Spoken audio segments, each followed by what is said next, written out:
जिसका नाम है इलास्टिसिटी ऑफ डिमांड। तो तुम रजिस्टर में लिख सकते हो अपने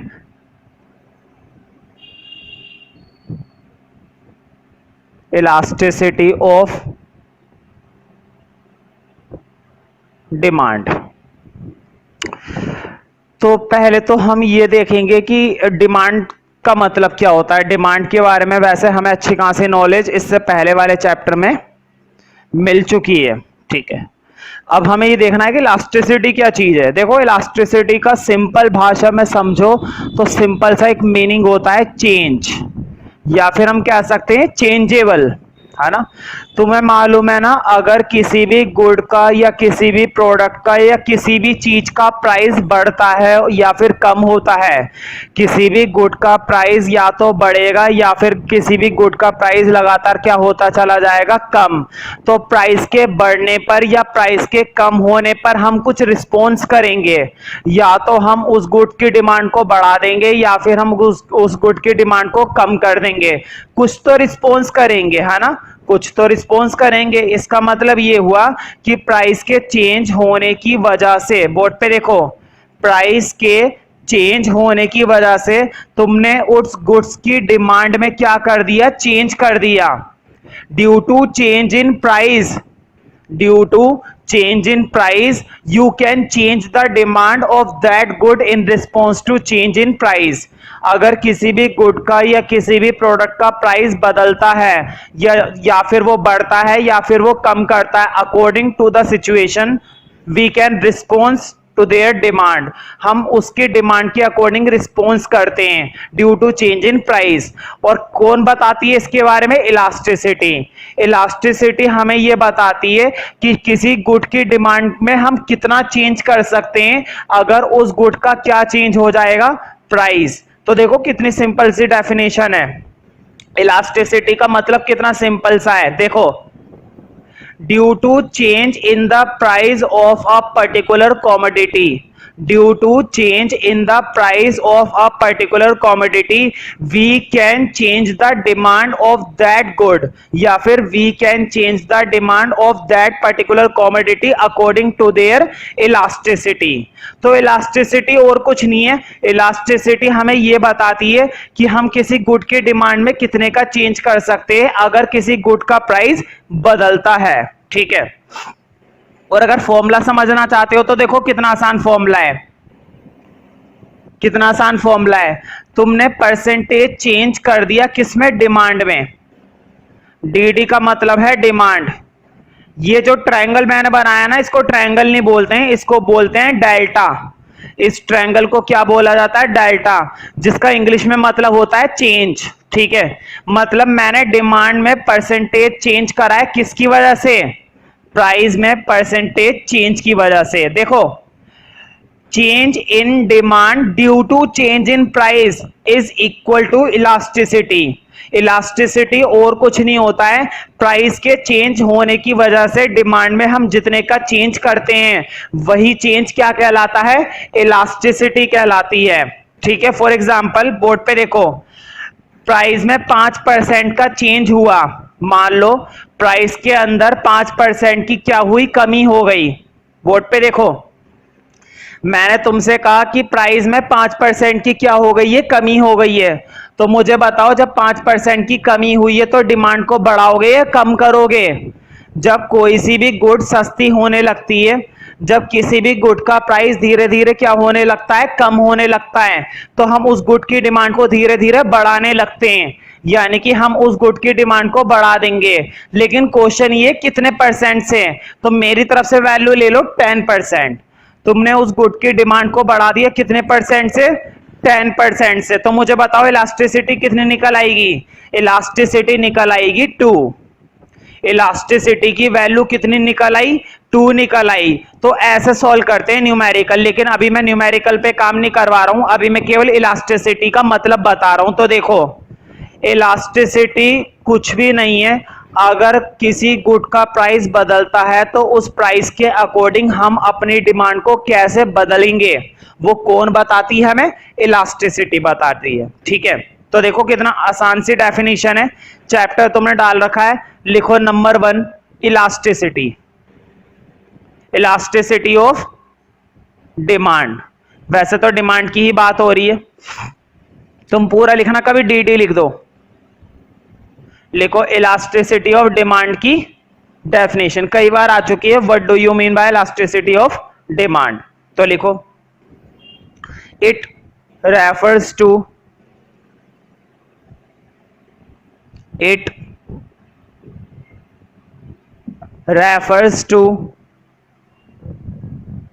percentage change in quantity demanded, percentage change in quantity demanded.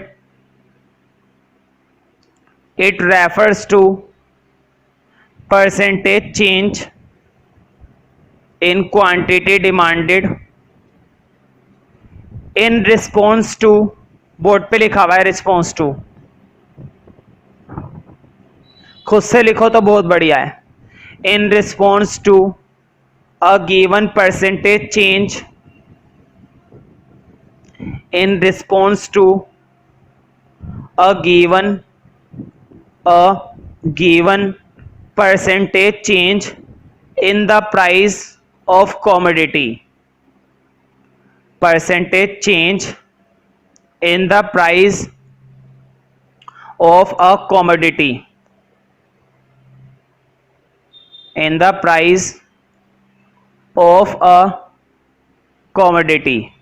इसका मतलब ये हुआ कि किसी कॉमोडिटी का अगर प्राइस बदलता है तो उसके रिस्पॉन्स में हम उस गुड की डिमांड को कितना बदलेंगे, क्या कौन बताता है हमें इसके बारे में, इलास्टिसिटी बताती है। ठीक है, तो ध्यान रखना किसी भी गुड की इलास्टिसिटी को निकालने के कुछ फॉर्मूले होते हैं, कुछ मेथड होते हैं।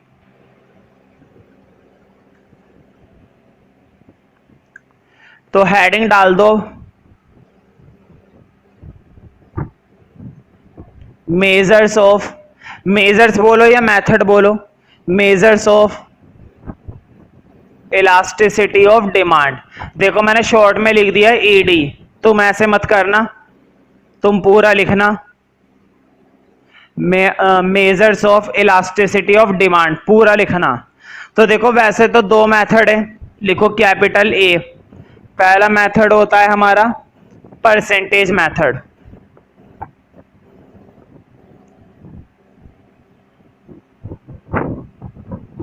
इसको ये भी कहते हैं प्रोपोर्शनेट मेथड,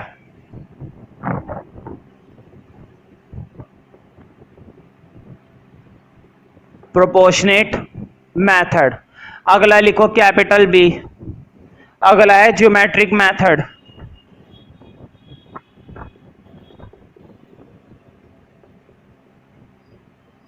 तो ज्योमेट्रिक मेथड और परसेंटेज मेथड। पहले वाला मेथड ज्यादा इंपॉर्टेंट है और मैं काम भी ज्यादातर किस पर कराऊंगा, पहले वाले मेथड पर ही कराऊंगा, कई बार फर्स्ट मेथड से ही क्वेश्चंस आते हैं।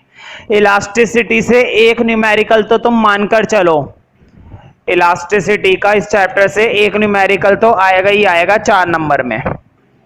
ठीक है, तो अब हम स्टार्ट करेंगे। सबसे पहला मेथड, तो दोबारा से लिखो अगला परसेंटेज मेथड, मैंने शॉर्ट में पीएम लिखा है, तुम पूरा लिखना परसेंटेज मेथड। ठीक है, तो देखो पहले तो मैं इसका मतलब बताता हूं कि परसेंटेज मेथड कैसे निकालता है इलास्टिसिटी को। बहुत ही सिंपल है, बोर्ड पे देखो। पहली बात तो ये कि नाम से ही पता चल रहा है परसेंटेज, ये वाला मेथड किसके अकॉर्डिंग काम करता है, परसेंटेज के अकॉर्डिंग काम करता है। मतलब इसके अंदर है ना, हमें देखो फॉर्मूला लिख लो, पहले लिखना नहीं है, पहले देख लो बस। इलास्टिसिटी निकालने का फॉर्मूला इसके अकॉर्डिंग नीचे तो आता है, बोर्ड पे देखो, परसेंटेज चेंज इन प्राइस। तुम सोचे होंगे मैंने ऐसे शॉर्ट में लिख दिया, परसेंटेज का साइन बना दिया शॉर्ट में, चेंज को मैंने डेल्टा के अकॉर्डिंग लिख दिया और प्राइस पूरा लिखा। तुम भी ऐसे लिख सकते हो टेस्ट में भी और पेपर में भी। तो देखो प्राइस में चेंज आता है नीचे, और प्राइस की वजह से हम क्या बदल रहे हैं, उस गुड की डिमांड को, है ना, उस गुड की डिमांड को बदला जा रहा है। तो ऊपर आता है परसेंटेज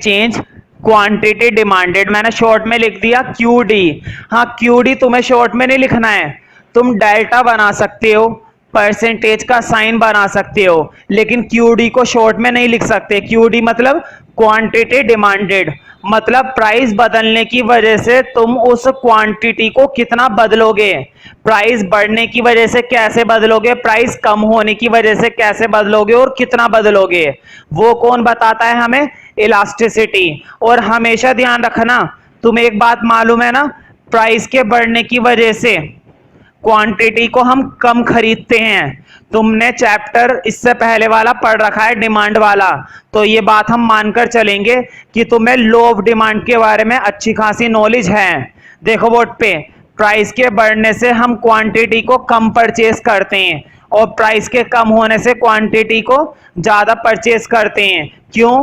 क्योंकि प्राइस और क्वांटिटी के बीच में कैसा रिलेशन होता है, नेगेटिव। एक के बढ़ने से दूसरे की वैल्यू कम हो रही है और एक के कम होने से दूसरे की वैल्यू बढ़ रही है। इस तरह का रिलेशन कैसा होता है, नेगेटिव रिलेशन। इसीलिए फॉर्मूले में एक माइनस का साइन हमेशा आता है। जब भी इलास्टिसिटी हम निकालते हैं डिमांड की, तो हमेशा एक छोटा सा माइनस का साइन जरूर लगाना है। देखो अभी फॉर्मूला नोट मत करना, पहले मैं तुम्हें परसेंटेज मेथड के बारे में थोड़ा सा लिखवाऊंगा, उसके बाद जब मैं बोलूं फॉर्मूला नोट करने के लिए, तब तुम्हें फॉर्मूला नोट करना है। तो देखो पहले तो मैं इस मेथड के बारे में बता रहा हूं, कितना सिंपल मेथड है। परसेंटेज मेथड की डेफिनेशन बनानी है तो कितनी आसान है, देखो यही तो है परसेंटेज मेथड। अब देखो कितना आसान है, it is the ratio of quantity demanded and price, है ना। It is the ratio of percentage change in quantity demanded and percentage change in price. अगर तुम्हें फॉर्मूला याद है तो तुम डेफिनेशन बना सकते हो, और अगर डेफिनेशन याद है तो तुम फॉर्मूला बना सकते हो, ठीक है। मतलब याद तो तुम्हें कोई एक ही चीज करनी है। तो देखो परसेंटेज मेथड और कुछ नहीं होता है, क्वांटिटी डिमांडेड और प्राइस का सिर्फ एक सिंपल सा रेशियो होता है। लिखो पहले method, in this method elasticity of demand, in this method elasticity of demand measured by elasticity of demand measured by, measured board पे लिखा हुआ है, खुद से लिखो तो बहुत ही बढ़िया है। measured by the ratio of, by the ratio of, बताओ किस किस की रेशियो है, एक तो क्वांटिटी डिमांड के चेंज की रेशियो है प्राइस की रेशियो के साथ, ठीक है। Measured by the ratio of percentage change in quantity demanded, ratio of percentage change in quantity demanded and percentage change in price, percentage change in quantity demanded and percentage change in price, ठीक है, percentage change in price, ठीक है। हाँ अब ये formula note कर लो। तो देखो मैं दोबारा नहीं कर रहा, तुम अपने डेफिनेशन के नीचे नोट कर लो एक लाइन छोड़कर, ठीक है, ऊपर से देख सकते हो। देखो एक फॉर्मूला तो ये होता है परसेंटेज मेथड का, एक फॉर्मूला और होता है, वो भी लिख लो, कभी कभी हम वो भी इस्तेमाल करते हैं। देखो बोर्ड पे, Q2 minus Q1 P2 minus P1 P1 upon में Q1। अच्छा ये सब क्या है मैं बता दूंगा जब न्यूमेरिकल करेंगे, टेंशन मत लो। ये P1 क्या चीज है, ये Q1 क्या चीज है, P2 और Q2 क्या चीज है, तो सब समझ में आ जाएगा, उसकी दिक्कत मत सोचे ये क्या चीज आ गई, नहीं नहीं, है ना। लेकिन ध्यान रखना उससे ज्यादा ये वाला फॉर्मूला इस्तेमाल किया जाता है, ये भी वही है परसेंटेज मेथड। कैसे बनाए उसकी टेंशन छोड़ो, अगर तुम सीखना चाहते हो कैसे बनाए तो मैं वो भी बताने के लिए तैयार हूं, तो तुम क्लास में पूछ सकते हो, लेकिन मैं यही बोलूंगा कैसे बनाए उसकी तुम्हारे लिए कोई जरूरत नहीं है, यूज कैसे करना है वो ज्यादा जरूरी है, ठीक है। तो बहुत ही सिंपल सा फॉर्मूला है, Q2 minus Q1 P2 minus P1 P1 upon में Q1। तो स्टार्ट करते हैं। तो ध्यान रखना ऊपर वाला लगाएंगे जब क्वेश्चन हमें क्या देता है, परसेंटेज, नीचे वाला लगाएंगे जब वो हमें इस तरह की टर्म्स देगा। कैसे पता चलेंगी? ऐसे, जैसा भी न्यूमेरिकल करेंगे तब पता चल जाएगा कैसे इस्तेमाल करना है। तो देखो, दो फॉर्मूले मैंने लिखवा दिए, अब लिखो एक न्यूमेरिकल, मतलब कि एक क्वेश्चन मेरी तरफ से। तो क्वेश्चन पर अगर तुम नंबर देना चाहो तो नंबर दे सकते हो, ठीक है। क्वेश्चन पर नंबर 1 नंबर 2 देना चाहो तो नंबर 1 या नंबर 2 दे सकते हो, और अगर बिना नंबरिंग के लिखना चाहते हो तो लगातार बस क्वेश्चन लिखते चलो। तो पहले क्वेश्चन लिखना, ध्यान रखना मैंने पहले ही बताया था, इस वाले चैप्टर से हमारा 4 नंबर का एक न्यूमेरिकल तो रहेगा ही रहेगा। न्यूमेरिकल मतलब सॉल्व करने वाले क्वेश्चंस, ठीक है। तो लिखो एक क्वेश्चन, बहुत ही सिंपल क्वेश्चन है। When price of ice cream, when price of ice cream is ₹4 per cup, ₹4 पर कप, मतलब जब आइसक्रीम का प्राइस कितना था? 4 रुपए। When price of ice cream is ₹4 पर कप, मतलब एक कप आइसक्रीम कितने की थी? 4 रुपए की। इज ₹4 पर cup and demand is for 1 cup, और डिमांड 1 कप की थी। देखो बोर्ड पे, 2 मिनट के लिए साथ साथ देखते चलो। जब आइसक्रीम के कप की कीमत कितनी थी? 4 रुपए, तो कितनी डिमांड आ रही थी इसकी? क्वांटिटी कितनी बिकती थी? 1 कप। जब प्राइस था 4 रुपए तो कितने कप बिकते थे? केवल 1 ही कप बिकता था। अब लिखो आगे। तुम लोग ऐसे बीच में मत लिखना, मैं तो साथ साथ बोर्ड पे समझाता चलूंगा तो तुम समझ सकते हो, बाद में नोट करना। When price of ice cream is ₹4 per cup and demand is ₹4 and demand is for 1 cup, ठीक है। अब लिखो फुल स्टॉप के बाद, if the price of ice cream falls to, if the price of ice cream, if the price of ice cream falls to ₹2 per cup, if the price of ice cream falls to ₹2 per cup. देखो पहले था price 4 रुपए, अब price हो गया 2 रुपए। देखो पहले वाले प्राइस को तुमने P1 बोला था, दूसरे वाले प्राइस को बोलोगे P2, ठीक है। अब 2 रुपए हो गया। मुझे ध्यान से सोचकर बताओ कि प्राइस कम हो गया है ना। प्राइस कम होने पर जनरली डिमांड बढ़ती है ना। देखते हैं बढ़ी है या नहीं, बढ़नी चाहिए वैसे तो। अब देखते हैं बढ़ी है या नहीं बढ़ी है। तो लिखो price fall to ₹2 per cup, demand increases to 4 cups, demand increases to 4 cups. इसका मतलब पहले बिकते थे 1 कप आइसक्रीम और अब बिकती है 4 cup ice cream. Demand increases to 4 cups. Find the elasticity of demand, find the elasticity of demand using percentage method, find the elasticity of demand using percentage method। मतलब हमें क्या यूज करके निकालनी है? Percentage method. अब तुम देख सकते हो बोर्ड पे, देखो मैं एक बार क्वेश्चन फिर से रिवाइज करा रहा हूं। तुम्हारे सामने ये है, देखो जब प्राइस था कप का 4 रुपए पर कप, तो कितनी डिमांड करते थे लोग? 1 कप की करते थे। लेकिन जैसी प्राइस कम होकर 2 रुपए रह गया, अब क्वांटिटी कितनी बेची जाने लगी? 4 क्वांटिटी कम से कम, है ना। लोग कितनी खरीदने लगे? 4 कप खरीदने लगे, क्योंकि आइसक्रीम सस्ती हो गई, ठीक है। अब तुम समझ गए होंगे मैं कौन सा वाला फॉर्मूला लगाऊंगा। बताओ ये जो टर्म्स दे रखी हैं, क्या ये टर्म्स परसेंटेज में दे रखी हैं? क्या एक भी वैल्यू हमें परसेंटेज या पूरे क्वेश्चन के अंदर परसेंटेज वर्ड तुम्हें जरा सा भी दिखाई नहीं दिया होगा, है ना।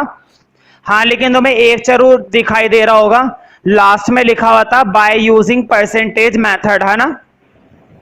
हमें न्यूमेरिकल सॉल्व करना है, लेकिन परसेंटेज मेथड से। तो परसेंटेज तो है नहीं, लेकिन मुझे ये बताओ, ये भी तो फॉर्मूला परसेंटेज मेथड का ही होता है जो लिखा हुआ है ना। तो मैं इसी फॉर्मूले से इस्तेमाल करूंगा इलास्टिसिटी निकालने के लिए। देखो बोर्ड पे कैसे करूंगा, बहुत आसान है, ध्यान से देखना।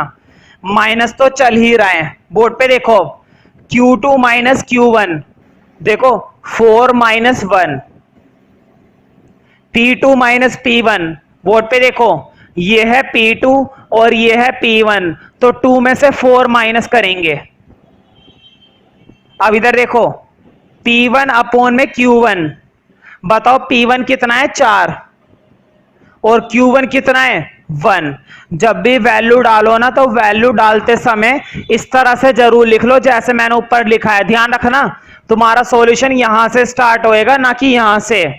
तुम्हें ये सारी टर्म्स उतारनी है, फिर फॉर्मूला लिखना है, तब वैल्यू डालनी है, तब जाके पूरे मार्क्स मिलेंगे।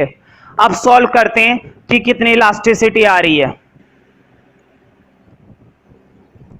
तो देखो 4 में से 1 गए 3, 2 में से 4 गए, मुझे बताओ 2 में से 4 करोगे 2 बचेंगे ना, लेकिन माइनस के। क्यों, बोर्ड पे देखो, जब 2 में से 4 माइनस करेंगे तो माइनस की डिजिट बड़ी है, माइनस के 4 बड़े हैं ना, तो साइन भी क्या आएगा, माइनस का आएगा। जब भी माइनस की डिजिट बड़ी होती है तो माइनस का साइन आता है। तो 2 में से 4 माइनस करने पर माइनस के 2 बचेंगे। हाँ, 4 अपॉन में 1 तो ऐसे ही रहेगा।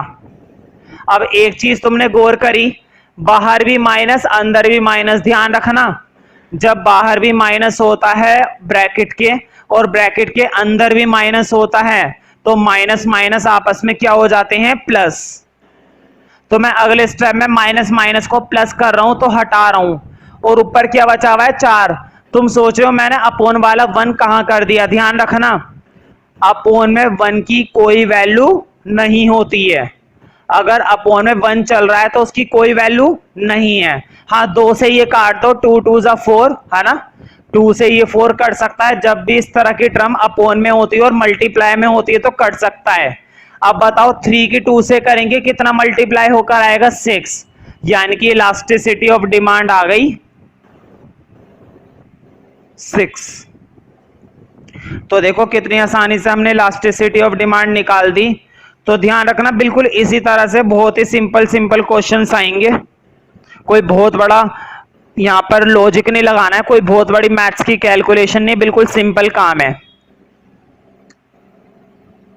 तो देखो मैं फिर से ये फॉर्मूला लिखा रहने देता हूं, हो सकता है अगले न्यूमेरिकल में फिर जरूरत पड़ जाए इसकी, है ना। लिखो एक न्यूमेरिकल और, क्वेश्चन लिख दो, नंबर डालना चाहते हो नंबर डाल लो, मैं तो कभी भी कोई नंबर नहीं डलवाता, ठीक है। तुम लोग डालना चाहते हो तो डाल सकते हो। तो लिखो, when price of a good is ₹5, when price of a good is ₹5, मतलब जब गुड का प्राइस कितना है, 5 रुपए है, मतलब वो गुड कितने की मिल रही है, सिर्फ और सिर्फ 5 रुपए की। When price of a good is ₹5, मतलब गुड का प्राइस 5 रुपए है। तो P1 दे दो क्योंकि ये पहला प्राइस है। इस चीज को पहले से ही मत लिखे करो, पहले क्वेश्चन पूरा कर लिया करो। लिखो, the consumer buys 20 units, consumer कितनी खरीदता है, 20 unit. The consumer buys, consumer तुम्हें मालूम है ना कौन होता है, कंज्यूमर कस्टमर होता है, ठीक है। The consumer buys 20 units of that good, तो वो कितनी क्वांटिटी खरीद रहा था, 20 यूनिट। बोर्ड पे देखो, जब प्राइस था 5 रुपए तो वो कितनी क्वांटिटी खरीद रहा था, 20, 20 units of that good. When price changes to ₹7, when price changes to ₹7, when price changes to ₹7, मतलब प्राइस कितना हो गया, 7। मुझे बताओ प्राइस 5 रुपए से 7 रुपए हो गया, बढ़ गया है कम हो गया, प्राइस बढ़ गया ना भाई, 5 रुपए से 7 रुपए हो गया तो बढ़ गया। अब मुझे बताओ, जब किसी गुड का प्राइस बढ़ता है तो हम उस गुड की डिमांड को क्या कर देते हैं, कम। मैं तो बस लॉजिक पूछता हूं। वैसे तो क्वेश्चन में पता चल ही जाएगा कि उसने डिमांड कितनी कर दी है ना, लेकिन फिर भी खुद से तो सोचो कि अगर प्राइस बड़ा है तो डिमांड क्या होनी चाहिए, नॉर्मली कम होनी चाहिए। देखते हैं अब कितनी करी है इसने। When price changes to ₹7 the quantity purchased changes to the quantity purchased the quantity purchased changes to 12 units. बिल्कुल ठीक। अब उसने कितनी क्वांटिटी खरीदी है, सिर्फ 12। भाई सीधी बात है, गुड हमारी महंगी हो गई तो हमने थोड़ा सा कम खरीदा। The quantity purchased changes to 12 units. Calculate price elasticity of demand. Calculate price elasticity of demand by using percentage method. Calculate price elasticity of demand by using percentage method. By using percentage method. फिर से मुझे बताओ, क्या question में हमें कहीं पर भी परसेंटेज दी है? नहीं। तो क्या मैं परसेंटेज का नंबर 1 वाला फॉर्मूला इस्तेमाल करूंगा? नहीं। कौन सा इस्तेमाल करूंगा? नंबर 2, जो बोर्ड पे अभी भी लिखा हुआ है। ठीक है, तो पहले तो तुम इतना नोट कर लो जितना बोर्ड पे मैंने कर दिया है। अब हम इससे आगे का सॉल्यूशन तैयार करेंगे और तुम्हें मालूम है आगे का सॉल्यूशन तो बहुत आसान होता है। बस ध्यान से क्या डालनी होती है, वैल्यू। बोर्ड पे देखो 2 मिनट के लिए। Q2 minus Q1। बताओ Q2 कितना है? 12 और Q1 कितना है? 20। तो बोर्ड पे देखो, Q2 माइनस Q1, 12 में से 20 माइनस करूंगा। अब अपोन में P2 माइनस P1। बताओ P2 कितना है? 7 और P1 कितना है? 5। तो 7 में से माइनस करूंगा 5। बताओ P1 अपोन में Q1। P1 है 5 और Q1 है 20। तुम सोच रहे होंगे मैं ये ब्रैकेट क्यों लगा देता हूं। तो ध्यान रखना, जब भी इलास्टिसिटी का क्वेश्चन या न्यूमेरिकल सॉल्व करो, हमेशा ना फॉर्मूले में ब्रैकेट लगा लो, क्योंकि ब्रैकेट के बाहर माइनस होता है और माइनस से बचने के लिए बढ़िया तरीका है कि तुम क्या लगाकर चलो, ब्रैकेट। ब्रैकेट लगाने से सेफ्टी रहती है ना, गलती के चांसेस कम हो जाते हैं। अब सॉल्व कर दो इसे आगे। तो मुझे बताओ 12 में से 20 जाएंगे, कितने बचेंगे? मुझे बताओ, माइनस प्लस क्या होते हैं? माइनस, है ना। यानी कि 12 में से 20, 20 में से 12 माइनस करने 8 बचेंगे। लेकिन प्लस के बचेंगे या माइनस के? भाई माइनस के बचेंगे। क्यों?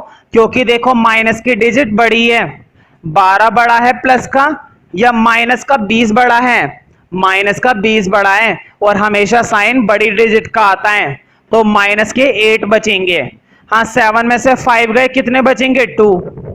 अब इधर देखो, हाँ इधर काट लो, देखो बोर्ड पे 5 से 20 जा रहा है ना, 5 4 जा कितने होते हैं? 20। तो 1 बाय कितना बच गया?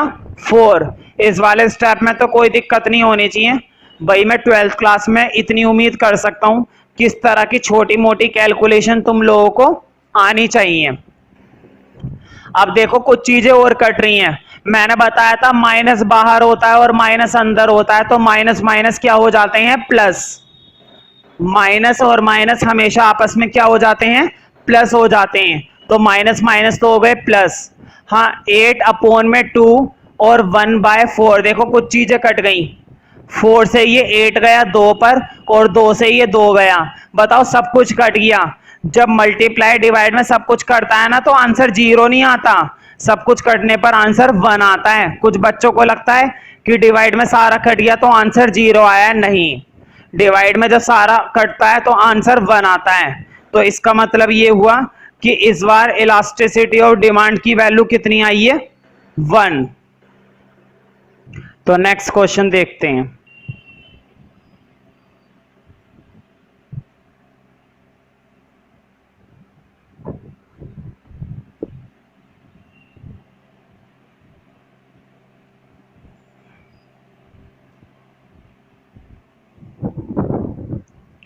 एट रुपीज 26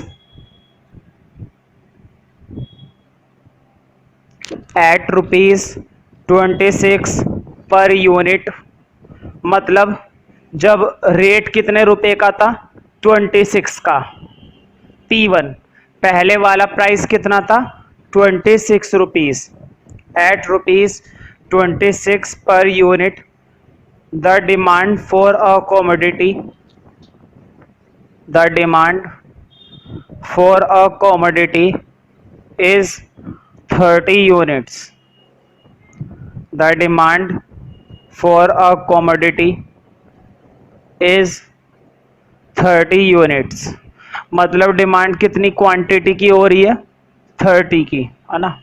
देखो जब प्राइस था 26 रुपये तब वो कितनी क्वांटिटी परचेज करता था 30। If the price increases from, if the price increases from, increases from मतलब जब प्राइस बढ़कर 26 से 30 रुपए हो गया, if the price increases from 26 to 30, if the price increases from 26 to 30 per unit, मतलब प्राइस 26 से कितने रुपए का हो गया है अब 30 रुपए का, 26 to 30 per unit, the demand decreases to,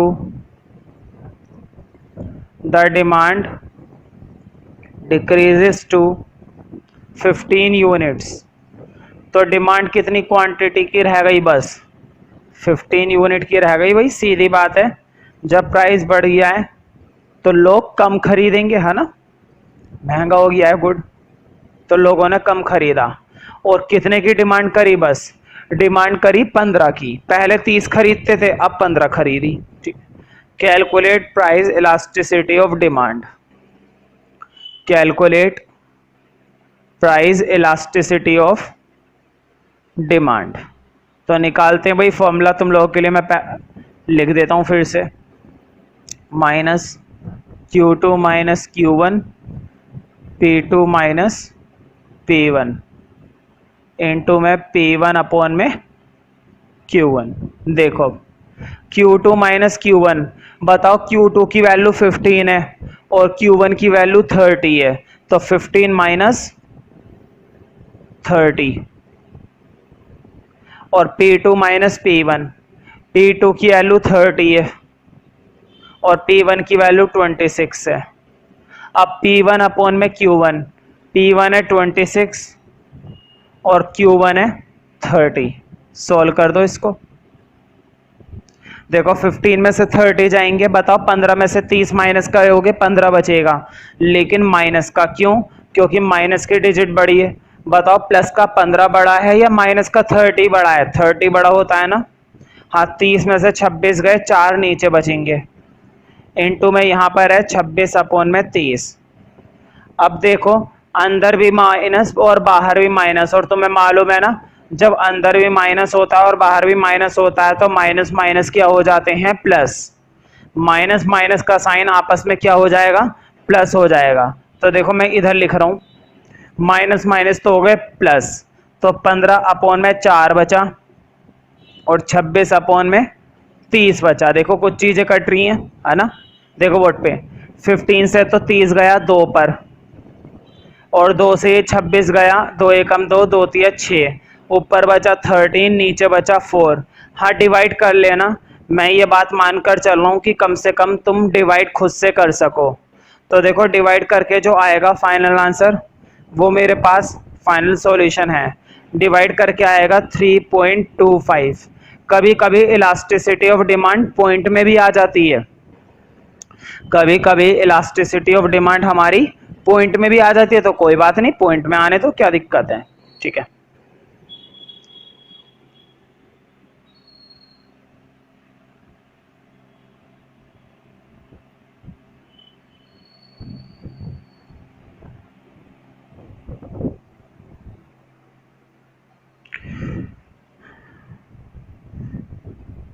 तो अगला क्वेश्चन लिखना, अगला क्वेश्चन थोड़ा सा हट कर है।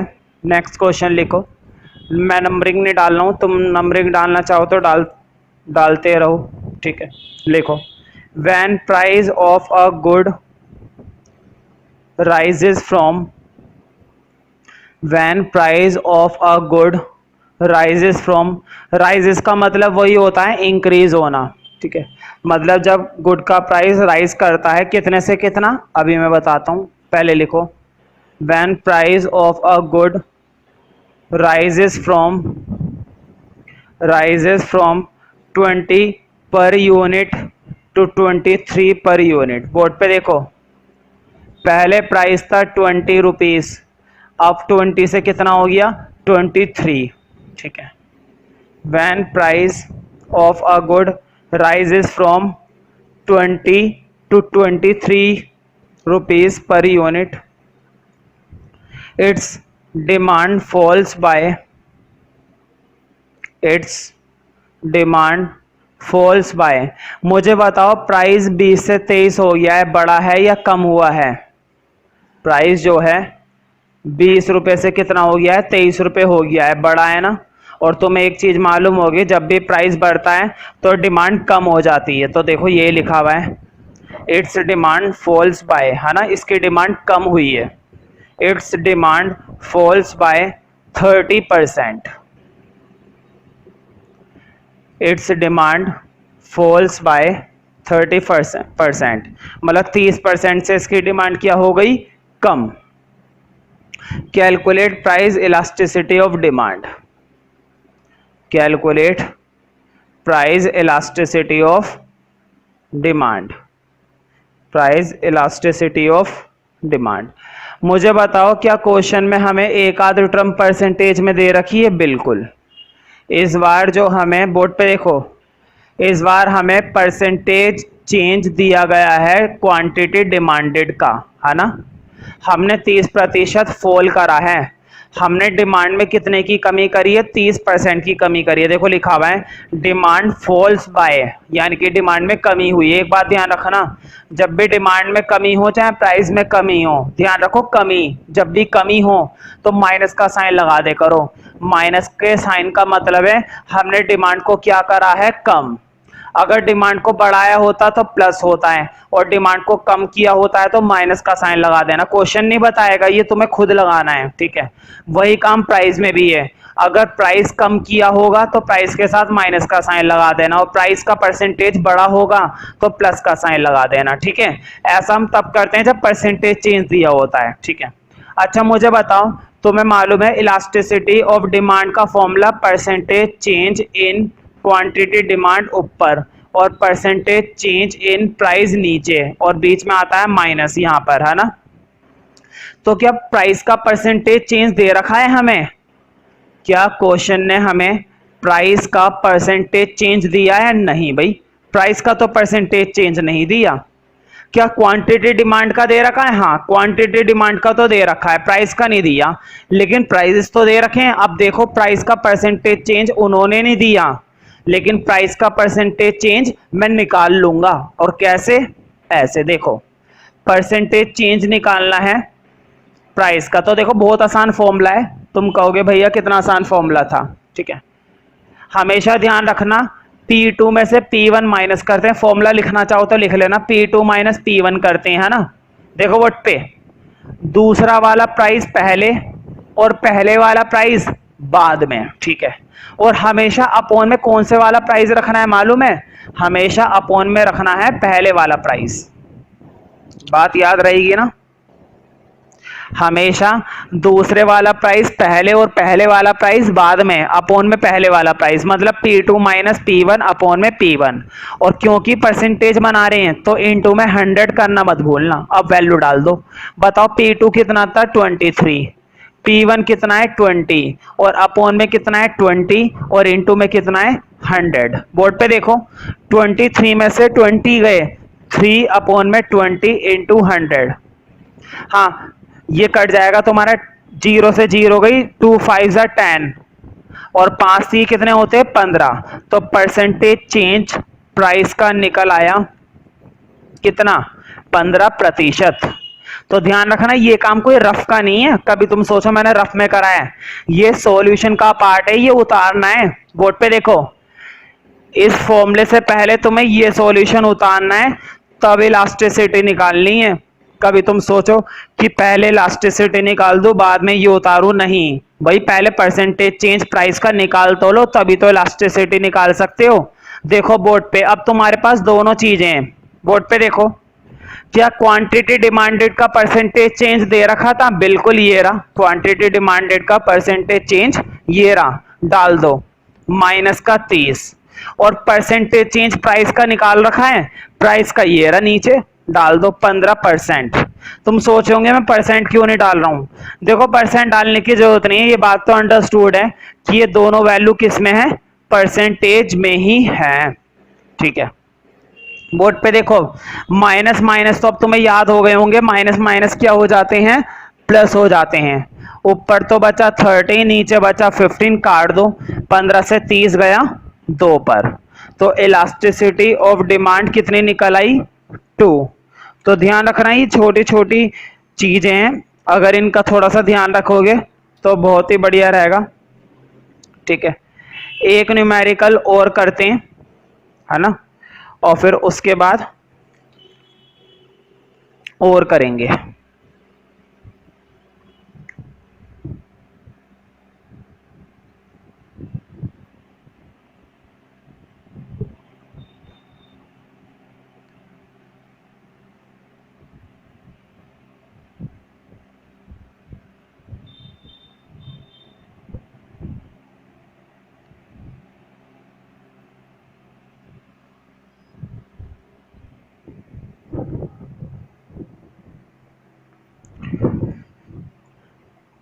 लिखो एक क्वेश्चन, अब जो मैं लिखवा रहा हूं ये तुम्हारा CBSE 2011 में आया हुआ है ऑल इंडिया में। ठीक है, तो थोड़ा ध्यान से करना, लिखो, when price of a good is ₹12 per unit, when price of a good is ₹12 per unit, is ₹12 per unit, मतलब गुड का प्राइस कितना है, 12, पहले वाला प्राइस। ठीक है, 12 per unit.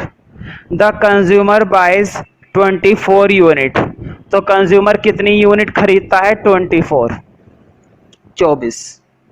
The consumer buys 24 units of that good, when price of a good is ₹12 per unit, the consumer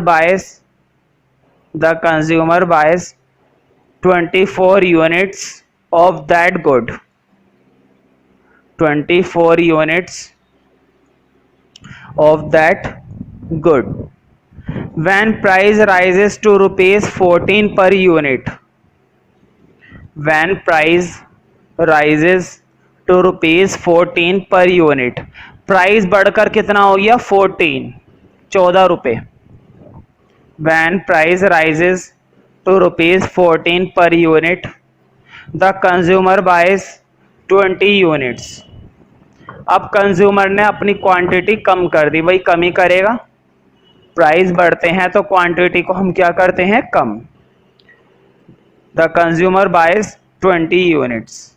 calculate price elasticity of demand, calculate price elasticity of demand. तो तुम समझ गए होंगे कौन सा वाला फॉर्मूला लगाकर तुम इस क्वेश्चन को करोगे। तो देखो बहुत ही आसान क्वेश्चन है, तुम इस क्वेश्चन को खुद से कर सकते हो अभी के अभी।